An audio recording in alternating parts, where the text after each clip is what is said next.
Hi there, Laurie Mode here from Outdoors New South Wales and ACT. Just recently at the National Outdoor Education Conference, I participated in a panel discussion around what came of things like the fires and COVID and some of the disasters that we've had in the last few years, and what we have been doing and what we have learned from those experiences. I thought I'd share my presentation with all the members and larger community in the outdoors so that some of these elements that we discuss could be reflected on. So I'll go through the presentation that I went through in Lura on the 27th of September for you now. So most of you know that I actually started the role as a CEO here on the day of the first declared lockdown. Some would say it'd be baptism of fire, but I'd say I wouldn't have it any other way.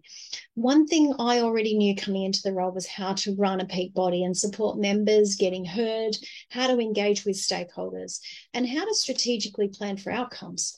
But the recent disasters really took that to another level.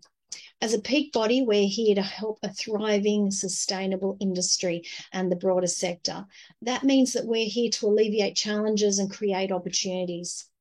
So as I talk through some of the things that we have done over the past 2.5 years, 3 years, I've got some images running in the background to visually show you some of these as we go through.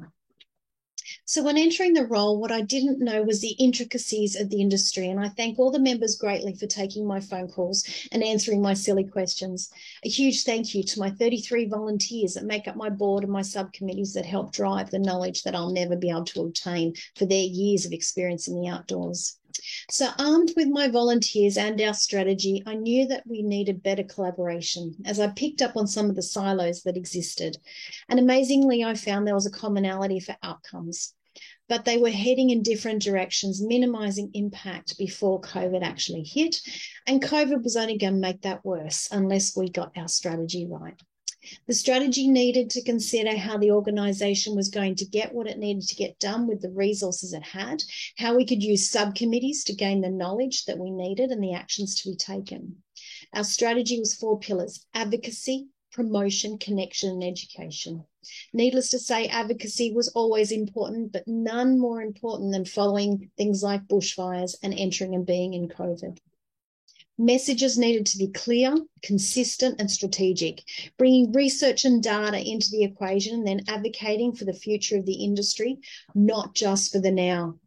Leveraging the exposure we got was incredibly important for the opportunities we're now realising as a body and as an industry.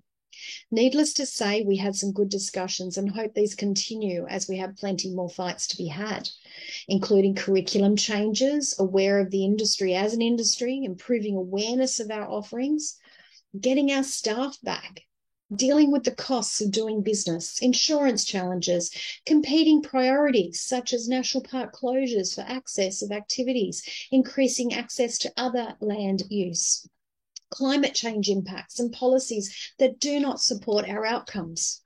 There will always be something to advocate for, and with a looming state election, it's key time for us to get those consistent messages together and work together to say the same things so that we're heard in unison, not as separate voices. Our members and subcommittees will be vital to ensuring we always are in the know about what the challenges are and what needs to be conquered for a more thriving and sustainable outcome. It may seem like a lot of challenges, but the first rule to conquering them is know what they are. There was one reason we're all still here today, and that's because we believe in our outcomes and we're passionate about ensuring more people gain access to that. So our next pillar of operation as an organisation is promotion, and it's about that consistent activity, about building back stronger, looking at our challenges head on, including our staffing and our awareness, and being considered by everyone. So it became the promotion of activity, promotion of the industry, and promotion of potential careers that could be had. We had to get back the thousands of staff that we lost, and it wasn't going to be easy. This work still continues with working with federal government and international ambassadors.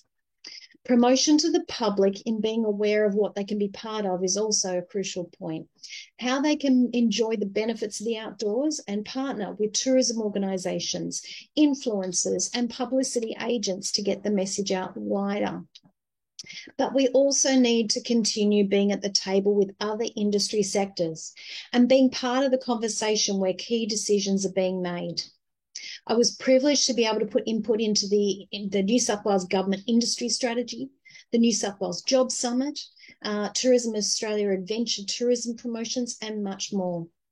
Our third and fourth pillars are intertwined, connecting and educating, crossing over, but it's about the connection of the industry and the broader sector to learn from each other, network and share, and also be informed, educated, and provide needed content to keep us sustainable and competitive.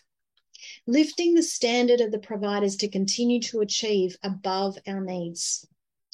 After 115 Connect and Share forums, we've brought over 100 topics to the industry for discussion and knowledge gathering. We connect with stakeholders to share an understanding of how we interact. A good example is the insurance area, where we've been bringing together insurers, brokers, and industry, and so we can understand the challenges and navigate towards solutions together.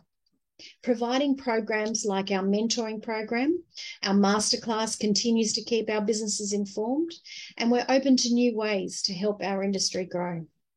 Then there's the Active Outdoor Kids program, an initiative that was born from bushfire funds but's proving its worth in spades.